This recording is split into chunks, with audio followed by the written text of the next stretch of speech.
Löytyy tuolta ladon vierestä tollasia vähän kinkkisempiä pöllejä, eli oksaa oksan vieressä ja on hankalia.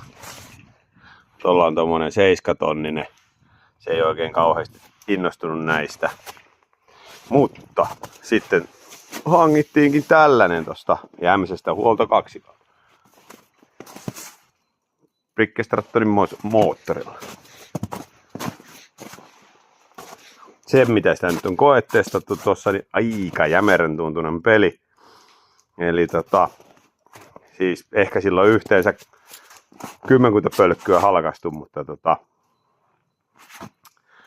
vähän videoa ja katsotaan miten homma käy. Ja tosiaan pölkyt on tällaisia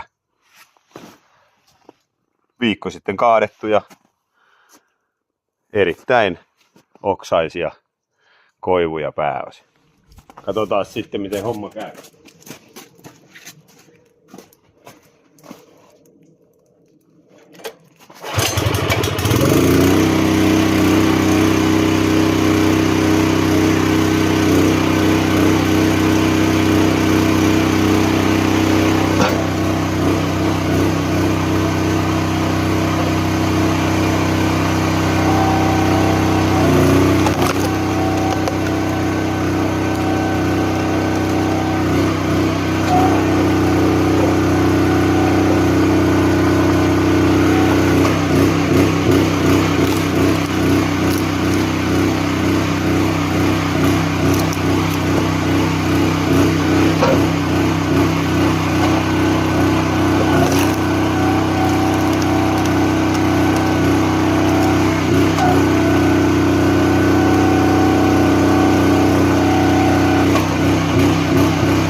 Ja tää laitehan on sellainen, että täältä lukitustappi auki, niin tämän pystyy ton saranan varassa kääntämään pystyyn tämän laitteen.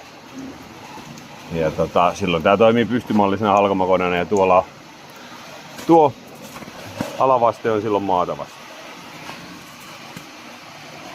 Tässähän niitä palikoita syntyy. Tuo antoi näköjään periksi, kun runttasin siihen se ison pölkyn siihen päälle. Vähän niinku luiskahti kädestä. Täältä niitä hankalia pöllejä. Vaihdetaan vähän kuvakulmaa ja jatketaan.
Pienellä vertailulla jossain kohdassa niin tuli katteltua näitä, niin tässähän tää koko tila on hydraulisäiliö. Eli tän, olikohan ohjeissa, että 30 litraa hydraulisäiliö. Ja monessa kilpailijan tuotteessa taisi olla jossain 12 litraa tai jotain. Niin siinä on aika iso ero, että kumpi se on, 12 vai 30. Hydrauliikka on se hyvin näköisellä, että jos tulee jotain vuotoja, niin on helppo havaita. Siellä on filtteri. Ja tosiaan siellä on vähän jotain ohjeita. Täällä on vähän kahvaa, mistä sitä pystyy nostamaan pystyyn. Siellä on hydrauliikan täyttösäiliö. Ja siellä on lämpömittari. Ja näyttääkö se nyt, että lämpötila ei ole vielä noussut vai? Ei oikeastaan käytännössä mitään noussut vielä noilla töillä. Toi lämpötila. Täällä on tosiaan 2 tällaista sokalla olevaa tukijalkaa tälle rungolle. Ja ton saa kätsästi ton tukijalan alas. Kun ottaa tän alas ja kääntää tän ton jalan alas tosta. Ja tähän on saatavilla tosiaan pulttiliitoksella kiinnitettävät ristikkoterät. Vähän niin kuin tohon tyyliin. Mutta niitä mä en vielä ole asentanut. Sitten tosiaan näette, sulla on pulttiliitoksella nämä sivutuennat tässä, tai siis sivupöytien asennuspaikat. Se saisi näköjään olla vähän kovempaa matskua, mutta eiköhän tätä vähän tuunata, että saadaan tähän vähän pöytää. Kuten videoillakin näkyy, niin se ei ollut ihan optimaalisin käsitellä niitä pölkkyjä noin niin kuin vakiona. Että aina tippuu pölkky tuolta alas, mutta pikku tuuningilla näistä yleensä saa semmoisen kuin haluaa. Eli pikkusen pöytää rakenteelle tohon noin. Tai todennäköisesti siihen saa niin kuin valmiina jotkut pöytärakenteet lisävarusteena. Eli sikäli kaikin puolin tällä hetkellä hyvin vakuuttunut tästä laitteesta, että Brixi lähtee näppärästi käyntiin. Siinä olisi akulle paikka. Siellä olisi sähköstartti, mutta ei tullut sitä sähköstartillista tai siis akkua hommattua siihen, kun siinä on aina oma huoltokohteensa itsellä ainakin, niin jos olisi niin kuin useammin käytössä, niin todennäköisesti ottaisin sitten, että siitä vaan virra päälle ja sitten tuolta startti, mutta tässä tapauksessa pelkästään tosta noin ja arvosta käymään.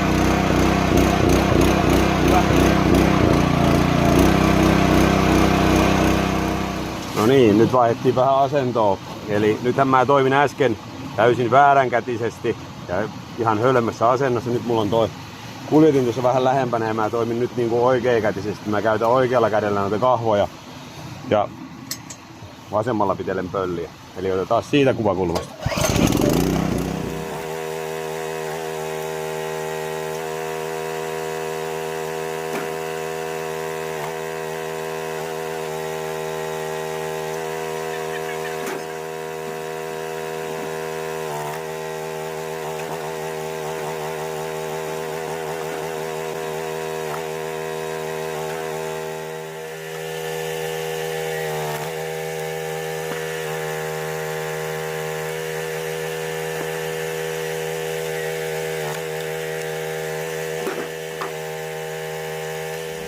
Tässä on tämmönen jokaisen kirveellä hakkaa ja unelmapala. Ei varmaan häävi kirveellä pilkottava.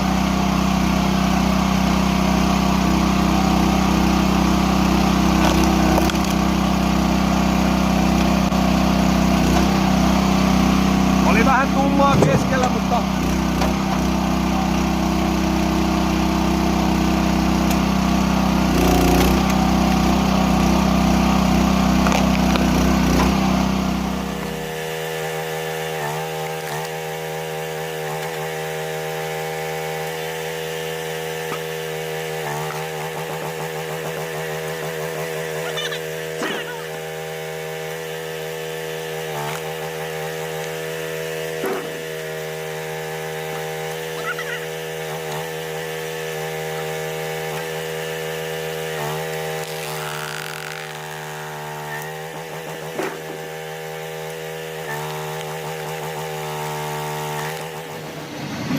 no niin, kaikesta innostuneena päätin sitten, että asennetaan nämä ristikkoterätkin nyt siihen samaan syssyyn.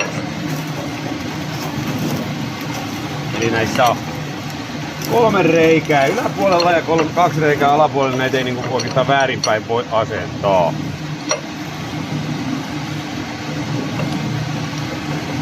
Pultti ja mutteriliitos.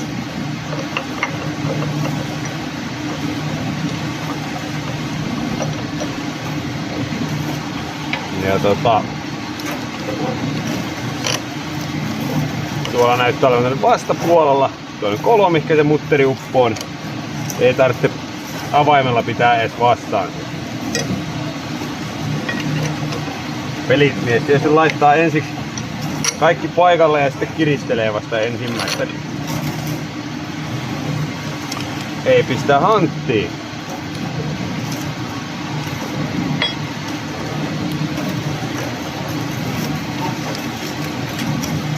Tuonne vielä. Nyt kun olisi pulttipyssy, niin kävisi näppärästi kiristäminen, mutta ei nyt sattunut tähän väliin olemaan tarpeeksi isoa kuusiokolon avainta tai kuusiokolon päätä pulttipyssyyn. Eli olisi tossa listalla. Toki ei tässä nyt mennyt montaa minuuttia ihan tällä perinteisellä kuusiokolon avaimellakaan.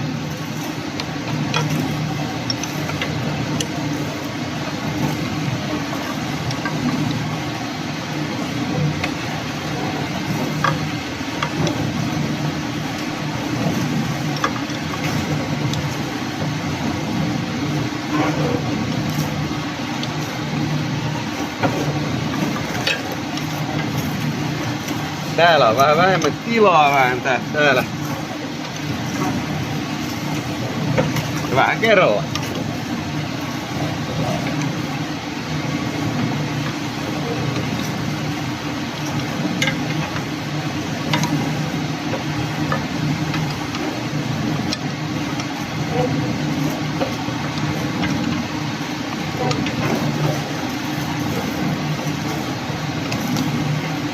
nyt sen saa sen avaimen sinne kunnolla, niin eiköhän se oo siinä tarpeeksi kiinni. Katsotaan minkälaista jälkeen sillä saa.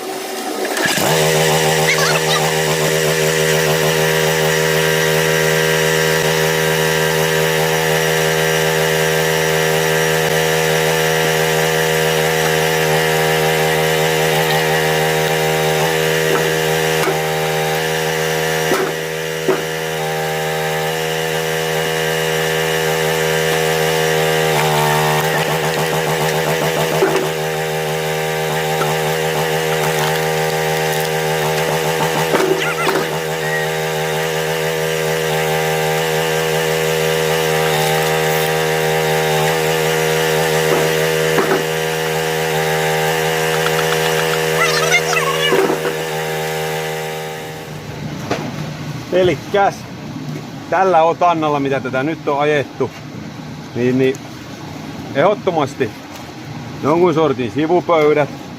En oo perehtynyt saako niinku valmiina, mutta luulis.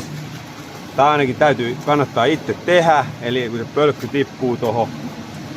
Ja kyllä se täytyy olla tarkkana, että kun se puu kiilautuu tänne väliin, että se ei niinku törötä tosta ja osu vaikka moottoriin, mutta eli jos halkoo niinku oikein viimeisen päälle isoja kinkkisiä pöllejä, niin ei kannata minusta olla näitä paikalla. Eli sitten ehkä nämä pieni tuunaus, mikä tulee joskus tehtyä, niin on tähän vähän levittävämpi terä. Mutta noin niinku tällä otannalla aika asiallisen oloinen peli. Eli siinä se on nyt vaakamallissa. Ja täältä sokka auki, kahvasta kiinni. Ja nostetaan se vaan tuohon. Nythän se on pystymallisesti. Ei muuta kuin testiä.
Elikkäs, kun tätä käyttää pystymallisena, niin kannattaa olla tuo alusta puhtaana.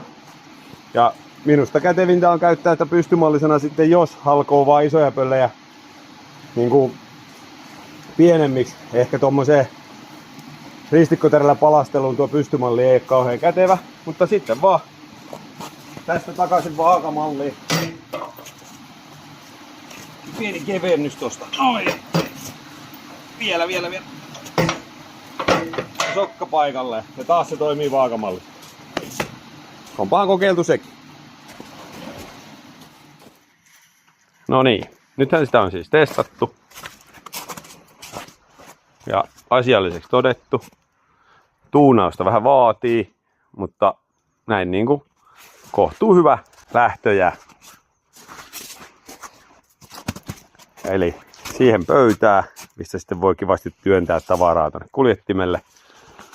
Ja ehkä rupeamme suunnittelemaan siihen vähän levittävämpää terää, eli isoja pöllejä halkoessa ja pöllejä pienentäessä se ristikkoterä ei ole käytännöllinen, mutta muuten se tuntuu olevan vähän pienempien ja suurempien pöllien kanssa ihan maiskispeli.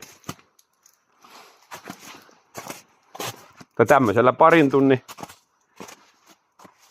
testailu kautta asentelu kokemuksella isojen pöllien kanssa hyvä peli. Pienempien kanssa on varmaan tehokkaampi peli, mutta täytyy sanoa, että